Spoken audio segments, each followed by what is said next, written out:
পহেলা November Chittagong সহ দেশের বিভিন্ন জেলায় ঘটেছে নানা উল্লেখযোগ্য ঘটনা। চট্টগ্রামে পুলিশের উপর হামলা মামলার আসামি ইসলামী আন্দোলন বাংলাদেশ চট্টগ্রাম শাখার এক নেতাকে গ্রেপ্তার করেছে পুলিশ। গ্রেপ্তারের প্রতিবাদে সকাল থেকে দিনভর চট্টগ্রাম নগরের পাঁচলাশ থানা ঘেরাও করে বিক্ষোভ করেছে সংগঠনটির নেতাকর্মীরা।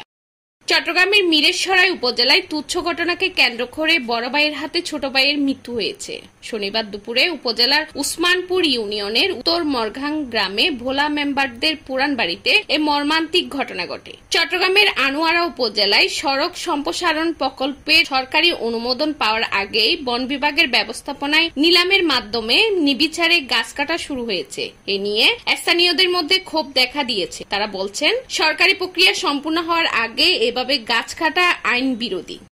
চট্টগ্রামের বাঁশখালী থানার ধর্ষণ মামলায় যাবজ্জীবন সাজাপ্রাপ্ত আসামি আব্দুল খালেককে গ্রেপ্তার করেছে পুলিশ। দীর্ঘদিন পলাতক থাকার পর শুক্রবার রাতে গোপন সংবাদের ভিত্তিতে অভিযান চালিয়ে তাকে আটক করা হয়।